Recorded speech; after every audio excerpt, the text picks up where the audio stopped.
इसके बाद हमारा आता है topic vectors in plane. Plane को हम दो एक्सिस के जरिए डिनोट करते हैं, जिसमें एक एक्स एक्सिस होता है और एक वाई एक्सिस। और ये origin, let's suppose U vector है कोई, और ये वाला जिसका पॉइंट है ये पी है, और इसके दो कोऑर्डिनेट्स हैं, एक एक्स और एक वाई। तो ऐसा वेक्टर जो हम इस तरह एक्स और वाई प्लेन्स में शो करें तो ये वेक्टर्स इन प्लेन है। और कार्टेशियन जो प्लेन है उसको हम इस तरह से डिफाइन करते हैं, आर स्क्वायर।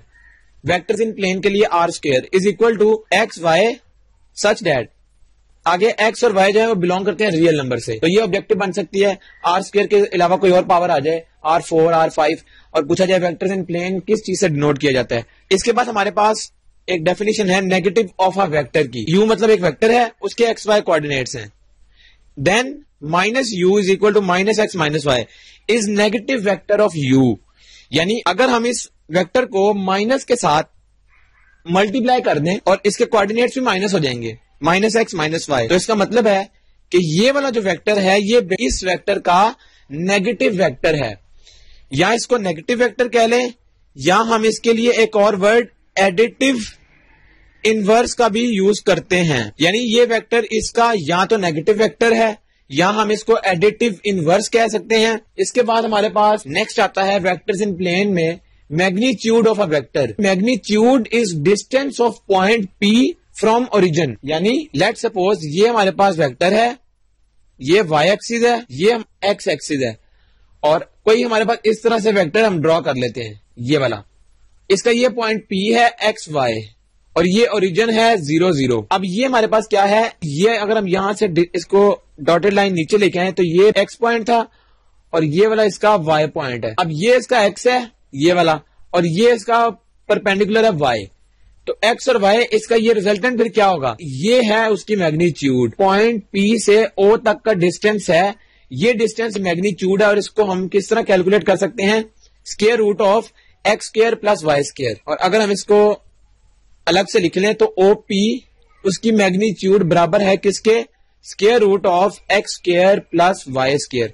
तो किसी भी वेक्टर की या किसी भी पॉइंट से ओरिजिन तक अगर हम मैग्नीट्यूड निकालना चाहते हैं तो हम उसके लिए ये फॉर्मूला अप्लाई करेंगे। इसके बाद हमारे पास प्रॉपर्टीज आती हैं कुछ, हम देखते हैं। सबसे पहले प्रॉपर्टी कौन सी है, वेक्टर V उसकी मैग्नीट्यूड वो ग्रेटर देन या इक्वल टू 0 होगी and magnitude of vector is equal to 0 if and only if V vector is equal to null vector.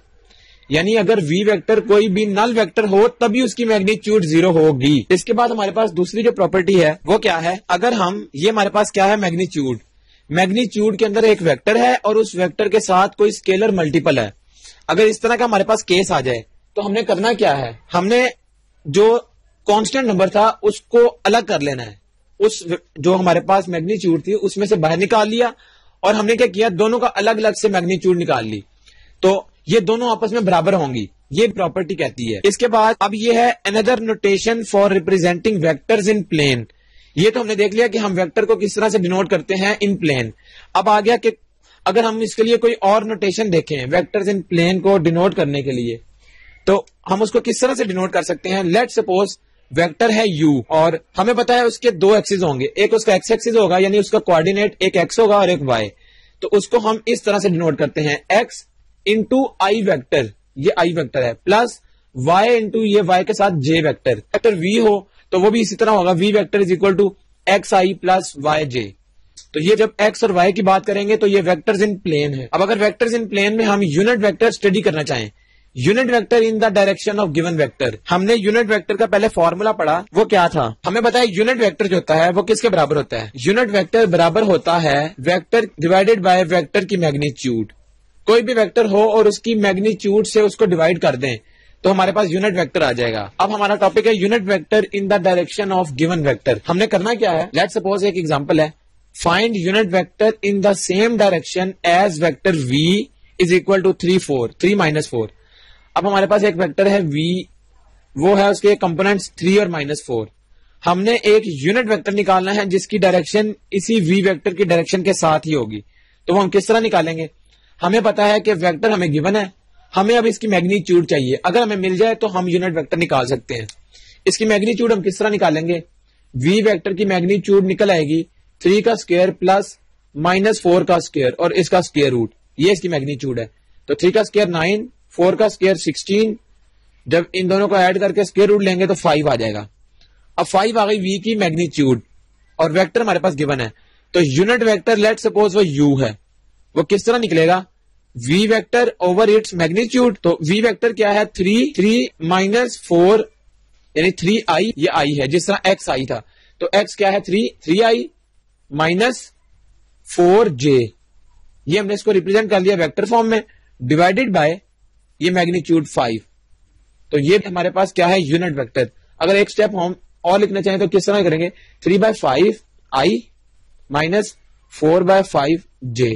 तो ये है यूनिट वेक्टर जो कि इसी वेक्टर की डायरेक्शन में है। इसके बाद अब हम देखते हैं ratio formula, r is equal to Q A plus P B divided by P plus Q. Ratio formula हम कब अप्लाई करते हैं, लेट सपोज हमारे पास इस तरह से एक ट्रायंगुलर फॉर्म में ये वेक्टर्स हैं o a b, ये हमने 3 साइड्स हैं o a b।